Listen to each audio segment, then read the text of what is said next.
Hello बच्चों, मैं कंचन प्रसाद, faculty of mathematics इन जिज्ञान एडुविजन जिज्ञान के ऑफिशियल यूट्यूब चैनल पे आपका स्वागत करता हूं। जैसा कि आप नेम देख ही चुके हैं बेटा, आज हम बात करेंगे रोल्स थ्योरम के बारे में। मीन वैल्यू थ्योरम में रोल्स थ्योरम और एलएमवीटी लग्रांजे मीन वैल्यू थ्योरम दो थ्योरम आते हैं जो कि काफ़ी इंपॉर्टेंट होते हैं। इस थ्योरम से बेटा चाहे बोर्ड हो, मेंस हो या एडवांस, तीनों में ही बेटा हर साल क्वेश्चंस आते हैं। तो चलिए बात करते हैं कि आखिर ये रोल्स थ्योरम होता क्या है। ठीक है, तो आप खुद से पूछिए कि रोल्स थ्योरम आपने अब तक से पढ़ लिया है, तो रोल्स थ्योरम क्या हर एक फंक्शन सेटिस्फाई करता है क्या? रोल्स थ्योरम हर एक फंक्शन पे एप्लीकेबल होता है क्या? तो नहीं, ऐसा नहीं है। रोल्स थ्योरम सेटिस्फाई करने के लिए या किसी फंक्शन पे एप्लीकेबल होने के लिए कुछ सर्टेन कंडीशंस को सेटिस्फाई करना होता है। चलिए हम उन कंडीशंस को बात करते हैं। चलिए लेट एज्यूम कर लेते हैं, let's y equals to f x be a function. एक y equals to f x function है, तो आखिर वो क्या कंडीशंस है रोल्स थ्योरम के जो किसी फंक्शंस पे एप्लीकेबल होने के लिए सेटिस्फाई होना चाहिए? तो फॉलोइंग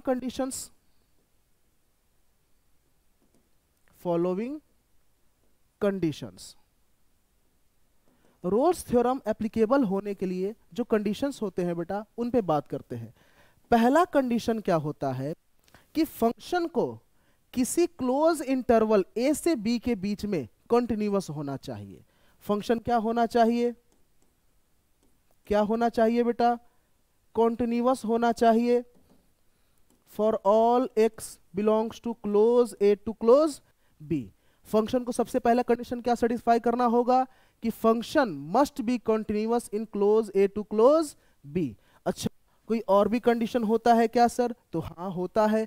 दूसरा कंडीशन क्या सेटिस्फाई करना होगा फंक्शन को कि function f x must be derivable, derivable कह लें आप या डिफरेंशिएबल कह लें, for all x belongs to open a to open b। मतलब ओपन a से ओपन b के बीच में फंक्शन को हमेशा क्या होना पड़ेगा? डिफरेंशिएबल होना पड़ेगा।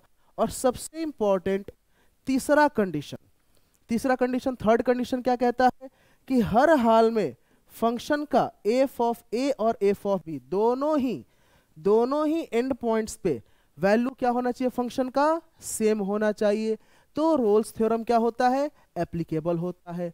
तो अगर ये तीनों कंडीशन सेटिस्फाई हो रहा है फंक्शन पे, तो रोल्स थ्योरम क्या कहता है कि अगर एफ एक्स एक कंटिन्यूअस फंक्शन है, डिफरेंशिएबल है और एफ ऑफ ए और एफ ऑफ बी दोनों सेम है, देन एफ डैश एक्स, ध्यान से सुनिएगा क्या कह रहा हूं मैं, then f dash x must have at least one root lies between a to b. क्या लिखा मैंने कि तब फंक्शन एफ डैश एक्स का एक कम से कम एक रूट किसके बीच में लाई करेगा बेटा? ए से बी के बीच में। चलिए आपको समझाता हूं ग्राफ से थोड़ा सा। देखिए मैंने क्या कहा कि एक फंक्शन, ध्यान से सुनिएगा, एक फंक्शन एफ एक्स ऐसा दे रखा है। क्या दे रखा है बेटा? ऐसा दे रखा है। ये ए वैल्यू हो गया, ये बी वैल्यू हो गया। अच्छा, दोनों का वैल्यू क्या है बेटा? ए और बी पर सेम है। दिख रहा है बेटा यहां पर एफ ऑफ ए और एफ ऑफ बी दोनों ही वैल्यूज क्या है? सेम है। अच्छा, फंक्शन ए से बी के बीच में साफ साफ दिख रहा है आपको, कंटिन्यूअस है, कहीं पर भी शार्प कॉर्नर या कस्प नहीं है। बात समझ में आ गई? तो ये डिफरेंशिएबल भी है। तो कम से कम एक रूट एफ डैश एक्स का होना चाहिए। तो देखिए एफ डैश एक्स के यहाँ, यहाँ और यहाँ तीन रूट है। मैंने इसीलिए यहाँ पर क्या लिखा? At least one root, at least one root. तो कम से कम एक रूट फंक्शन का कहाँ है बेटा? एफ डैश एक्स का ए से बी के बीच में लाई कर रहा है। बात समझ में आ गई क्या? हाँ या ना? चलिए और बात करते हैं। और क्या कहता है स्टेटमेंट? यही कि अगर किसी फंक्शन के दो रूट हैं बेटा, अल्फा और बीटा, ठीक है, किसी फंक्शन के y equals to f x के दो रूट हैं, कौन कौन से बेटा? अल्फा और बीटा। तो किसी दो रूट्स के बीच में हमेशा ही बेटा रोल्स थ्योरम एप्लीकेबल होता है। कैसे? देखिए ये आपका फंक्शन एफ एक्स हो गया बेटा, ये हो गया अल्फा और ये हो गया बीटा। फंक्शन हमारा क्या होना चाहिए? कॉन्टिन्यूअस और डिफरेंशिएबल होना चाहिए। तो अल्फा और बीटा के बीच में फंक्शन क्या है, कॉन्टिन्यूअस है और डिफरेंशिएबल है। अब देखिए रोल्स थ्योरम के लिए कॉन्टिन्यूअस हो गया, डिफरेंशिएबल हो गया, और साथ साथ में एफ ऑफ अल्फा और एफ ऑफ बीटा भी सेम हो गया। इसका मतलब तीनों ही कंडीशन सेटिस्फाई कर गया, तो रोल्स थ्योरम क्या हो गया हमारा यहां पर, एप्लीकेबल हो गया। इसका मतलब कि फंक्शन एफ एक्स का जो डेरिवेबल फंक्शन डेरिवेटिव होगा एफ डैश एक्स, उसका एक रूट, एफ डैश एक्स का एक रूट, बात समझ में आ रही, एफ डैश एक्स का एक रूट किसके बीच में लाई करेगा बेटा, अल्फा से बीटा के बीच में लाई करेगा। देखिए एक रूट अल्फा से बीटा के बीच में लाई कर रहा है क्या बेटा, हाँ ठीक है। चलिए तो अब आगे बात करते हैं कि रोल्स थ्योरम और क्या कहता है बेटा। देखिए ध्यान से, रोल्स थ्योरम और क्या कहता है, ये तो बात हो गई बोर्ड की, बोर्ड में यहां से पूछता है, ठीक है, बोर्ड में यही पूछता है बेटा हर बार आपसे कि वेरीफाई रोल्स थ्योरम, बस इतना ही आता है बोर्ड में। लेकिन जब मेंस और एडवांस की बात करती है, ठीक है, रोल्स थ्योरम पर लेकर क्वेश्चंस, तो उसमें थोड़ा सा इसका कन्वर्स पूछा जाता है। क्या पूछा जाता है बेटा, इसका कन्वर्स। तो इसका कन्वर्स स्टेटमेंट क्या होता है, ध्यान से सुनिएगा जो मैं कह रहा हूं। कन्वर्स स्टेटमेंट, जैसे मैंने कहा कि प्रूव दैट कि gx एक फंक्शन है, कम से कम एक रूट उसका a से b के बीच में लाई कर रहा है। क्या कह रहा हूं, ध्यान से सुनिए कि gx का एक फंक्शन है y इक्वल्स टू gx, ठीक है, at least one root lies in a to b। हर बार बेटा ध्यान से सुनिए क्या कह रहा हूं, हमेशा क्या कहता है जेई, इस पैटर्न पे क्वेश्चन पूछेगा कि प्रूव करें कि gx का कम से कम एक रूट a से b के बीच में लाई कर रहा है। फंक्शन gx दिया रहेगा आपके सामने, कैसा, ये कंटिन्यूअस है, डिफरेंशिएबल है। इसका मतलब बेटा अगर gx का एक रूट लाई कर रहा है, इसका मतलब इसके कहां, इंटीग्रेंड पर क्या लग रहा होगा बेटा, रोल्स थ्योरम। कैसे, सोचिए, रोल्स थ्योरम क्या कहता है, फंक्शन कंटिन्यूअस है, डिफरेंशिएबल है, एफ ऑफ ए और एफ ऑफ बी सेम है, तो इसका डिफरेंशिएबल का एक रूट होता है कम से कम ए से बी के बीच में। तब ये कह रहा है कि इसका एक रूट ए से बी के बीच में है, ये प्रूफ करना है। इसका मतलब कि इसके इंटीग्रेंड पर क्या लग रहा होगा, रोल्स थ्योरम। तो लिख लीजिए ढंग से कि कभी भी अगर ये कहे कि प्रूफ करे कि y equals to g x का एक रूट a से b के बीच में लाई करेगा, इसका मतलब क्या हो गया, gx के इंटीग्रेंड पर क्या लग रहा होगा बेटा, फिर से बोलो क्या लग रहा होगा, रोल्स थ्योरम। क्या लग रहा होगा, रोल्स थ्योरम। बात समझ में आई क्या। तो ये स्टेटमेंट को लेकर के हर बार जेई मेंस हो बेटा, मेन हो या फिर एडवांस्ड हो, हर बार बेटा हर साल एक क्वेश्चन आता ही आता है बेटे। बात समझ में आ गई।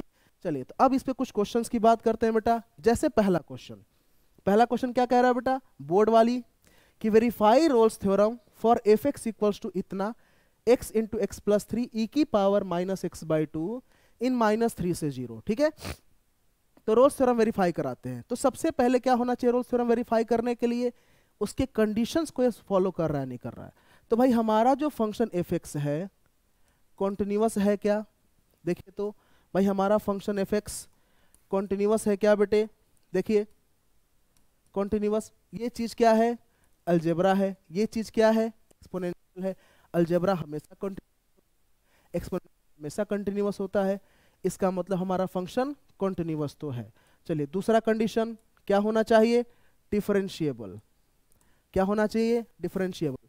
अलजेब्रा है, एक्सपोनेंशियल फंक्शन, डिफरेंशिएबल भी होता है, डिफरेंशिएबल हो गया।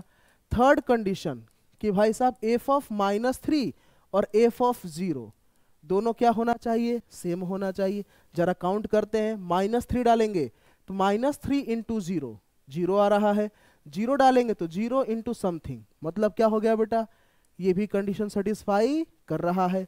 तो अब रोल्स थ्योरम क्या कहता है कि अगर ये तीनों ही कंडीशंस सेटिस्फाई कर रहे हैं तो एफ डैश एक्स का फंक्शन के डेरिवेशन का, डिफरेंशिएशन का एक रूट किसके बीच में लाई करना चाहिए, कम से कम एक रूट माइनस थ्री से जीरो के बीच में। तो देखते हैं बेटा इस चीज को। चलिए अब हमारा एफ एक्स था x into x plus three e की power minus x by two. अब इसका देखते हैं डिफरेंशिएशन करके बेटा।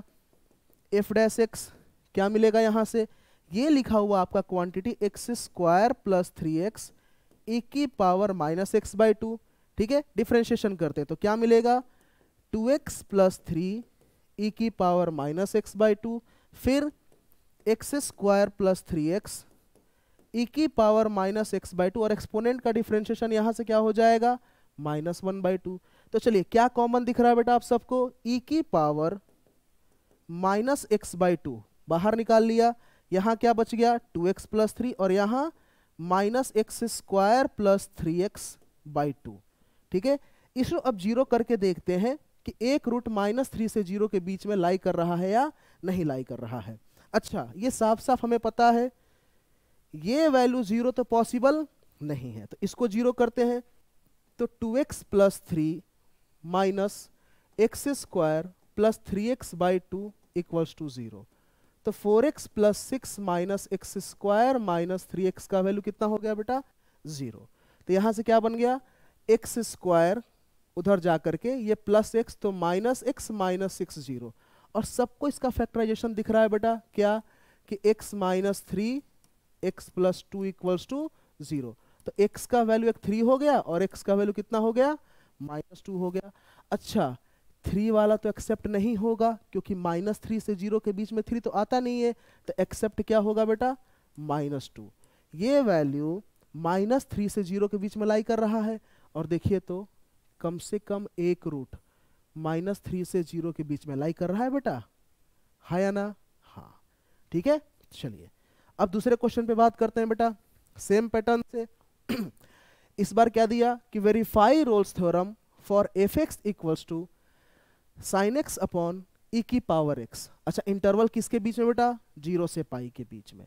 तो रोल्स थ्योरम वेरीफाई करना है, तो रोल्स थ्योरम के लिए कंडीशन क्या होना चाहिए कि फंक्शन हमारा सबसे पहले कॉन्टिन्यूअस होना चाहिए, फिर क्या होना चाहिए, डिफरेंशिएबल होना चाहिए। तीसरा कंडीशन कि एफ ऑफ ए और एफ ऑफ बी का वैल्यू क्या होना चाहिए, सेम होना चाहिए। तो चलिए देखते हैं पहला कंडीशन कि भाई फंक्शन हमारा कॉन्टिन्यूअस है क्या, देख लेते हैं। ये हमारा ट्रिग्नोमेट्रिक फंक्शन और ये हमारा एक्सपोनेंशियल फंक्शन, कहीं पर भी शार्प कॉर्नर या कस्प वगैरह नहीं आता, ब्रेक नहीं होता तो कॉन्टिन्यूअस है, और शार्प कॉर्नर और ब्रेक नहीं आता तो भाई साहब क्या हो गया बेटा, यहाँ पर डिफरेंशिएबल भी हो गया। अब चलिए थर्ड पॉइंट की बात कर लिया जाए कि एफ ऑफ ए और एफ ऑफ बी सेम है क्या, देखिए तो एफ ऑफ 0 और एफ ऑफ पाई, तीन दोनों पर ही वैल्यू देखा जाए बेटा, 0 डालेंगे तो साइन 0 0 होता है बेटा, और पाई डालेंगे तब भी वैल्यू क्या मिलेगी, 0। मतलब कि रोल्स थ्योरम का तीनों ही कंडीशन इस क्वेश्चन को सेटिस्फाई कर रहा है। इसका मतलब क्या हो गया बेटा कि रोल्स थ्योरम यहां पर क्या होगा, एप्लीकेबल होगा। अगर रोल्स थ्योरम एप्लीकेबल है बेटा, इसका मतलब क्या होगा कि एफ डैश एक्स का कम से कम एक रूट किसके बीच में लाई करेगा, बोलो बोलो किसके बीच में लाई करेगा, 0 से पाई के बीच में। एफ डैश एक्स का कौन से कितने रूट होंगे बेटा, कम से कम एक रूट 0 से पाई के बीच में लाई करेगा। तो चलिए बात करते हैं इस पर, देखते हैं लाई करता है नहीं करता है। चलिए एफ एक्स है हमारा साइन एक्स ई की पावर माइनस एक्स, ई की पावर एक्स को ऊपर लेके चला गया, ठीक है। चलिए एफ डैश एक्स लिखा बेटा, क्या मिलेगा, कॉस एक्स ई की power minus x plus sine x e की पावर माइनस एक्स, और माइनस एक्स का डिफरेंशिएशन -1। अच्छा ई की पावर माइनस एक्स बाहर निकाल लिया, यहां क्या बच गया बेटा, cos x minus sine x, ठीक है। अच्छा इसको 0 कर देते हैं।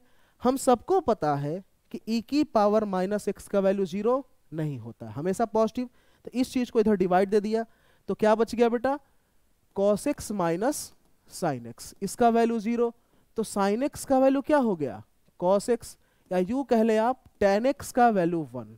अच्छा tan x का वैल्यू 1, तो tan x का वैल्यू 1 कहां कहां हो सकता है, एक फर्स्ट क्वाड्रेंट में और दूसरा थर्ड क्वाड्रेंट में। तो x का वैल्यू π/4 और थर्ड क्वाड्रेंट में पाई प्लस π/4। अच्छा हमें जो वैल्यू चाहिए किसके बीच में चाहिए बेटा, 0 से पाई, फर्स्ट एंड सेकेंड क्वाड्रेंट में। तो क्या हमारा ये वैल्यू बेटा π/4 0 से पाई के बीच में लाई कर रहा है नहीं कर रहा है, कर रहा है ना। तो हमारा ये रोल्स थ्योरम का क्या हो गया बेटा, एफ डैश एक्स का वो रूट हो गया, और ये वाला वैल्यू हम क्या कर देंगे, क्या कर देंगे बेटा, डिस्कार्ड कर देंगे। बात समझ में आई क्या, हाँ या ना, बोलो। चलिए एक और क्वेश्चन की बात करते हैं। अब थोड़ा सा बोर्ड से ऊपर उठते हैं बेटा धीरे धीरे, ठीक है। अब चलिए एक क्वेश्चन ये दे रखा है, कह रहा है कि if C is prescribed value as in Rolle's theorem, C is prescribed value in Rolle's theorem मतलब कि f डैश C 0 हो रहा है, f डैश C क्या है बेटा, 0 हो रहा है। या यूं कह लीजिए कि f डैश x का एक रूट है C, f डैश x का एक रूट क्या है बेटा, C है। For the function fx equals to 2x x minus 3 की पावर n इज 3/4। इसका मतलब क्या हो गया बेटा, C का वैल्यू 3/4 दे रखा है, तो कह रहा है then find the value of n। इसका मतलब क्या हो गया, क्वेश्चन साफ साफ खुद से कह रहा है कि यहां पर रोल्स थ्योरम पहले से ही सेटिस्फाई कर रहा है। जहां पर हम कहते हैं कि f डैश x 0 है for x equals to 3/4, question ने साफ साफ दे रखा है। तो चलिए भाई साहब सॉल्व करते हैं इस चीज को। f डैश x क्या होगा, तो सबसे पहले तो fx क्या दिया बेटा, 2x x माइनस 3 की पावर n, क्या दे रखा है, 2x x माइनस 3 की पावर n। तो f डैश x क्या होगा बेटा, 2x का डिफरेंशिएशन 1 x माइनस 3 की power n plus 2x n x minus 3 की पावर n माइनस 1 और x का डिफरेंशिएशन 1 हो गया। अच्छा क्या बाहर दिख रहा बेटा, तो 2x माइनस 3 की पावर n माइनस 1 क्या कर लिया हमने, बाहर निकाल लिया। यहां क्या बच गया, x माइनस 3 और यहां क्या बच गया, nx बच गया बेटा। अब कह रहा है कि 3/4 पर f डैश x का वैल्यू क्या हो रहा है, 0 हो रहा है। तो f डैश 3/4 क्या होना चाहिए बेटा, 0 होना चाहिए। तो चलिए 3/4 डाला जाए, 2 3/4 माइनस 3 की power n minus 1, 3/4 minus 3 plus 3n/4, ये वैल्यू 0। अच्छा अगर आप ध्यान से देखें ये वैल्यू 0 तो हो नहीं सकता, इसका मतलब 0 किसको होना होगा, इसको 0 होना होगा। तो क्या मिल गया बेटा, यहां से देखिए तो 4 3 12 माइनस 3 माइनस 9/4 प्लस 3n/4 का वैल्यू कितना हो गया, 0। इसका मतलब 3n/4 का वैल्यू 9/4, 4 4 कैंसिल आउट, तो n का वैल्यू कितना हो गया बेटा, n का वैल्यू कितना मिला बेटा, 3 मिला। बात समझ में आई क्या क्वेश्चन में। चलिए एक बार फिर से समझाता हूं कि क्या कह रहा है बेटा क्वेश्चन में, कि C क्या है, prescribed value of Rolle's theorem. इसका मतलब कि जहां पर f डैश x क्या हो रहा है, 0 हो रहा है, तो उस C की वैल्यू क्या है बेटा, 3/4। तो इस फंक्शन में जो यहां पर पावर n दे रहा है उसका वैल्यू बताना था। रोल्स थ्योरम एप्लीकेबल हो रहा है, क्वेश्चन में पहले ही बोल दिया। इसका मतलब कि f डैश x का वैल्यू क्या होना चाहिए बेटा, 0 होना चाहिए। x की किस वैल्यू के लिए, तो भाई साहब 3/4 के लिए। किसके लिए बेटा, 3/4 के लिए। फिर हमने क्या किया, रोल्स थ्योरम अप्लाई कर दिया। चलिए अब थोड़ा सा और आगे बढ़ा जाए। अब इस क्वेश्चन को देखिए। अब ये क्वेश्चन क्या है बेटा, जेईई मेंस एडवांस के लिए अच्छा क्वेश्चन है। चलिए बात करते हैं, फंक्शन क्या दे रखा है हमारा, देखिए ध्यान से कि फंक्शन दे रखा है f(x) equals to x sign π/x, ठीक है, जो कि x ग्रेटर देन 0 के लिए वैल्यू है बेटा, वैलिड है। और x 0 पर क्या है बेटा, वैल्यू 0 दे रखा है, 0 पर वैल्यू क्या दे रखा है, 0 दे रखा है। कह रहा है कि then find the number of points in 0 से 1 where derivative f dash x vanishes. अच्छा derivative f dash x vanishes कर रहा है बेटा, मतलब f डैश x क्या होना चाहिए, 0। तो 0 कहां पर होगा, अपने रूट्स पर होगा। अब कह रहा है कि f डैश x 0 होगा, वो कितने पॉइंट्स होंगे, तो f डैश x 0 होगा, ठीक है। ध्यान दीजिए ध्यान से, रोल्स थ्योरम क्या कहता है कि अगर फंक्शन कॉन्टिन्यूअस है, ठीक है, डिफरेंशिएबल है, f ऑफ a और f ऑफ b सेम है, ठीक है, तो f डैश x का एक रूट किसके बीच में लाई करेगा, a से b के बीच में लाई करेगा। f डैश x, ध्यान से सोचिए, f डैश x, तो f डैश x की ही तो बात किया गया है यहां पर, हाँ या ना। तो चलिए अब बात करते हैं कि रोल्स थ्योरम यहां एप्लीकेबल है या नहीं है, ठीक है। चलिए f(x) क्या दे रखा है हमारे सामने, x साइन π/x। अच्छा x कहां के लिए, 0 के लिए। और कौन से इंटरवल की बात कर रहा है बेटा आपसे, 0 से 1 के इंटरवल की बात कर रहा है। कौन से इंटरवल की बात कर रहा है बेटा? 0 से 1 के इंटरवल की बात कर रहा है। अच्छा तो जरा ध्यान से सुनिए, 0 प्लस पे वैल्यू क्या देगा? ये 0 प्लस पे ध्यान से सुनिए 0 ही जाएगा, और 1 माइनस पे वैल्यू क्या देगा? 0 ही जाएगा। इसका मतलब एफ और एफ ऑफ बी तो सेम ही है, ठीक है। अच्छा अब जरा ध्यान से सुनिए, फंक्शन हमारा रोल्स थ्योरम के लिए कंडीशंस कॉन्टिन्यूअस है क्या? हाँ जी। ट्रिग्नोमेट्रिक फंक्शन है, अलजेब्रा है। सेकंड, डिफरेंशिएबल है क्या? हाँ, बात समझ में आ गई। अच्छा third point, F of a और एफ ऑफ बी सेम है क्या? तो हाँ, अभी हमने बात कर ली।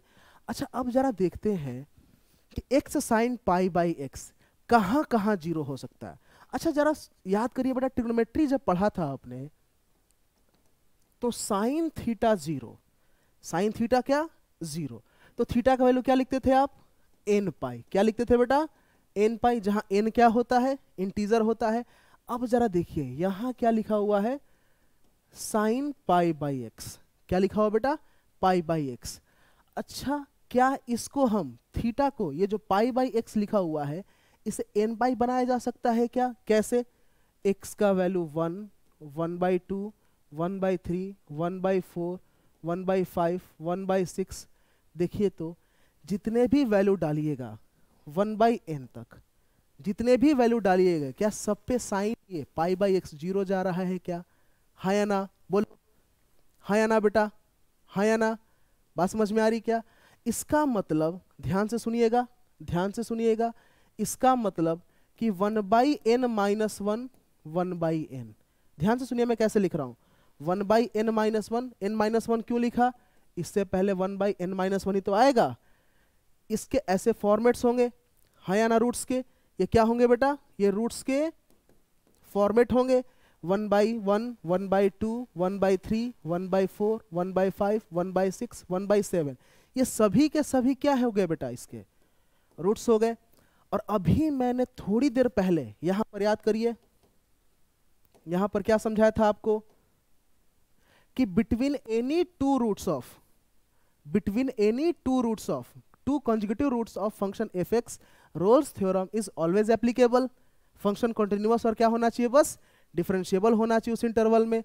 तो ये जो हमारा फंक्शन है, ये जो हमारा फंक्शन है बेटा, ये जो हमारा फंक्शन है y equals to x sine pi by x, इसके रूट्स क्या है? 1, 1/2। इसका मतलब अगर हम बात करें 1/2 और 1 के बीच में, तो फंक्शन का वैल्यू क्या हो रहा है? 0 हो रहा है। तो यहां पर भी क्या होगा? एफ डैश एक्स 0 होगा। अच्छा अगर एक और बात करें, 1/2, सॉरी 1/3, 1/2। अच्छा तो यहां से अगर ध्यान से देखिए भाई, 1/3 पर भी वैल्यू 0, 1/2 पर भी वैल्यू 0। अच्छा तो इसके बीच में भी क्या होगा बेटा? हमारा एफ डैश एक्स 0 होगा। इसी तरीके से 1/4, 1/3 के बीच में, 1/5, 1/3 के बीच में, 1/6, 1/7, 1/8, 1/9। तो ऐसे कितने इंटरवल्स मिलेंगे बेटा? इनफाइनाइट इंटरवल्स मिलेंगे। इसका मतलब कि एफ डैश एक्स 0 कितनी बार होगा बेटा? कितनी बार होगा 0? इनफाइनाइट टाइम्स 0 होगा बेटा। कितनी बार 0 होगा? इनफाइनाइट टाइम्स 0 होगा। क्या ये क्वेश्चन समझ में आई क्या आप सबको? हाँ या ना? चलिए अब नेक्स्ट क्वेश्चन में बात करते हैं। चलिए अब ये क्वेश्चन बेटा जेई मेंस में और एडवांस में, जेई मेंस में तो कम, लेकिन एडवांस में इस टाइप के क्वेश्चंस रोल्स और एलएमवीटी यूज करके बेटा more than one correct questions में पूछे जाते हैं। चलिए क्वेश्चन क्या दे रखा है? क्वेश्चन दे रखा है कि if 2a plus 3b plus 6c का वैल्यू 0 है, then prove that at least one root of x square plus b x plus c equals to 0 lies in 0, 7। अच्छा याद करिए, जब मैंने कन्वर्स स्टेटमेंट बताया था तो क्या कहा था? कि अगर कभी ऐसा बोला जाए आपके सामने, कैसा? कि y equals to g x कोई फंक्शन है, कि प्रूफ करे a से b के बीच में इसका एक रूट लाई करेगा, इसका मतलब इसके इंटीग्रैंड पर क्या लग रहा होगा? सोचो क्या लग रहा होगा? Rolle's theorem. क्या लग रहा होगा? Rolle's theorem. तो चलिए बात करते हैं बेटा। तो एक फंक्शन मान लेते हैं f x a x square plus b x plus c. अब इसके रूट्स प्रूफ करना है बेटा 0 से 1 के बीच में। इसका मतलब कि रोल्स थ्योरम कहां लग रहा होगा, इसके इंटीग्रेशन पे। तो उसको मान लेते हैं gx, x square plus b x plus c dx। चलिए तो यहां से क्या मिलेगा, a x cube by 3 b x square by 2 plus c x plus some constant integration d लगा दिया। अच्छा ये हमारा gx फंक्शन होगा। अच्छा इस पर क्या एप्लीकेबल होना चाहिए, रोल्स थ्योरम। क्या एप्लीकेबल होना चाहिए बेटा, रोल्स थ्योरम। तो देखते हैं कि Rolle's theorem x belongs to 0 से 1 के बीच में एप्लीकेबल हो रहा है नहीं हो रहा है। अच्छा gx फंक्शन हमारा क्या है बेटा, पोलिनोमियल फंक्शन है तो कॉन्टिन्यूअस होगा। अच्छा पोलिनोमियल है तो डिफरेंशिएबल का लफड़ा तो है ही नहीं। बात समझ में आ गई क्या, डिफरेंशिएबल है लफड़ा तो है ही नहीं बेटा। अच्छा अब देखना है हमें कि g ऑफ 0 और g ऑफ 1 सेम है क्या। तो g ऑफ 0 का वैल्यू कितना हो गया बेटा, d ही आ गया बेटा g ऑफ 0 का वैल्यू। अच्छा g ऑफ 1 का वैल्यू कितना हो गया, देखिए तो a by 3 plus b by 2 plus c plus d। अच्छा तो g ऑफ 1 को थोड़ा सा और सॉल्व कर लिया जाए, एलसीएम यहां पर 6 हो गया, यहां 2a plus 3b plus 6c plus d। और देखिए ध्यान से यहां पर कंडीशन दे रखा है कि 2a plus 3b plus 6c का वैल्यू क्या है, 0। तो इस क्वांटिटी का वैल्यू कितना हो गया बेटा, 0। तो g ऑफ 1 का भी वैल्यू कितना हो गया, d हो गया। तो यहां से साफ साफ दिख रहा है कि g ऑफ 0 और g ऑफ 1 क्या होगा, दोनों का वैल्यू सेम होगा। तो आप कह सकते हैं अब कि रोल्स थ्योरम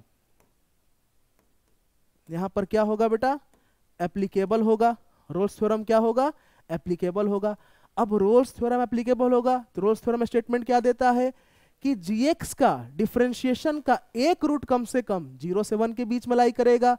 तो gx के डिफरेंशिएशन का, तो g डैश x का कम से कम एक रूट किसके बीच में लाई करेगा बेटा, 0 से 1।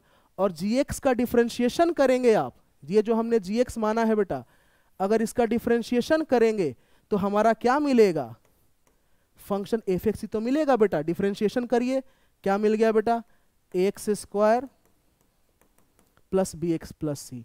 तो एफ एक्स का कम से कम एक रूट किसके बीच में लाई करेगा, 0 से 1। यही तो प्रूफ करना था हमें। बात समझ में आई क्या बेटा, हाँ या ना, क्लियर है। चलो तो इसी पैटर्न पर एक क्वेश्चन और कराता हूं मैं आपको, देखिए इधर। चलिए अब इस क्वेश्चन को देखिए, उसमें क्या दे दिया था मैंने, क्वाड्रेटिक। अब इस क्वेश्चन में क्या दे दिया मैंने, पोलिनोमियल दे दिया बेटा n डिग्री का। अब क्वेश्चन बेटा पैटर्न सेम ही है, पैटर्न बेटा कोई चेंज नहीं है, पैटर्न बिल्कुल सेम है। चलिए क्या कह रहा है, गिवन दे रखा है कि a0 by n plus 1, a1 by n plus a2 by n minus 1 up to लेकर कहां तक बेटा, an बाई 1 तक वैल्यू 0 है। ठीक है, तो प्रूफ करना है कि there exist at least one root होना चाहिए यहां पर, at least one root x belongs to 0 से 1 सच दैट ये टर्म क्या हो जाए, 0 हो जाए बेटा। बात समझ में आ गई। तो अब कहा जा रहा है कि इसका एक रूट 0 से 1 के बीच में।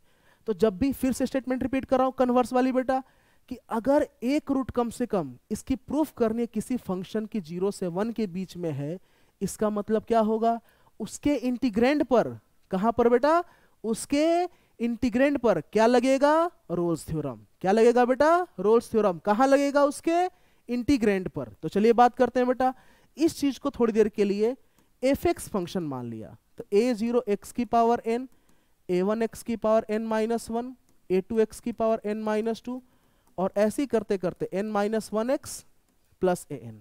अभी हमने सीखा कि इसके इंटीग्रेंड पर रोल्स थ्योरम लगना चाहिए, तो उसको क्या मान लिया, gx integration of a0 x की पावर n, a1 x की power n minus 1, a2 x की power n minus 2 plus an dx। चलिए इसका इंटीग्रेशन करते हैं बेटा, क्या मिलेगा, a0 x की power n plus 1 n plus 1, a1 x की power n n, a2 x की power n minus 1 n minus 1। ऐसे ही करते करते बेटा an minus 1 x square by 2 an x plus some integration constant d। ठीक है, ये हमारा हो गया gx फंक्शन। तो अब बताइए बेटा, gx फंक्शन आ गया, अब इस पे रोल्स हमें सेटिस्फाई कराना है। तो इस gx फंक्शन को रोल सेटिस्फाई कराना है तो फंक्शन कैसा होना चाहिए, कॉन्टिन्यूअस, डिफरेंशिएबल, और 0 और 1 पर वैल्यू क्या होना चाहिए, सेम होना चाहिए। तो फंक्शन हमारा क्या है बेटा, कैसा फंक्शन है ये, कैसा फंक्शन है, पोलिनोमियल, बिल्कुल सही। तो भाई साहब कॉन्टिन्यूअस तो होगा ही होगा, पोलिनोमियल फंक्शन है, और क्या होगा, डिफरेंशिएबल भी होगा। क्यों होगा डिफरेंशिएबल, क्योंकि पोलिनोमियल फंक्शन में कहीं पर भी शार्प कॉर्नर या कहीं ब्रेक या कस्प वगैरह नहीं आता है, तो डिफरेंशिएबल भी होगा। अच्छा, अब g ऑफ 0 निकालिएगा तो यहां से लेके सारी वैल्यू 0, और क्या बच गया बेटा, केवल d। और g ऑफ 1 निकालिएगा बेटा तो क्या मिलेगा, a0 by n plus 1, a1 upon n, a2 by n minus 1, और ऐसे ही करते करते an minus 1 by 2 plus an plus d, ये बात बनेगी बेटा। अच्छा, अब देखें ये चीज यहां पर दिया हुआ है कि an बाई 1, तो इसका तो वैल्यू 0 हो गया, क्या बच गया, केवल d। तो यहां से साफ साफ दिख रहा है बेटा कि g ऑफ 0 और g ऑफ 1 का वैल्यू सेम है। इसका मतलब हम साफ साफ कह सकते हैं कि रोल्स थ्योरम यहां पर क्या है, एप्लीकेबल है। अब रोल्स थ्योरम एप्लीकेबल है तो फंक्शन gx का जो डिफरेंशिएशन होगा उसका कम से कम एक रूट 0 से 1 के बीच में एग्जिस्ट करना चाहिए। तो कह सकते हैं हम कि g dash x equals to 0 for at least 1x belongs to 0 से 1, और gx का जो डिफरेंशिएशन वैल्यू है वो क्या है बेटा, fx। तो fx equals to 0 for at least 1x belongs to 0 से 1। और यही तो हमें क्या करना था बेटा, सॉल्व करना था। बात समझ में आई क्या बेटे, हाँ या ना। तो चलिए आप रोल्स थ्योरम दोबारा से कोशिश करें, समझे चीजों को, ठीक है। और साथ में हम अपने वीडियो के लिंक में बेटा आपको एप्लीकेशन ऑफ डेरिवेटिव का टॉपिक टेस्ट का लिंक दे देंगे, तो आप वहां से जा करके अपने नॉलेज को चेक करें कि आपको कितनी एओडी की नॉलेज है, ठीक है। और जो भी रिलेटिव डाउट्स है बेटा आप हमारे टेलीग्राम पर हमें संपर्क कर सकते हैं। Okay, thank you.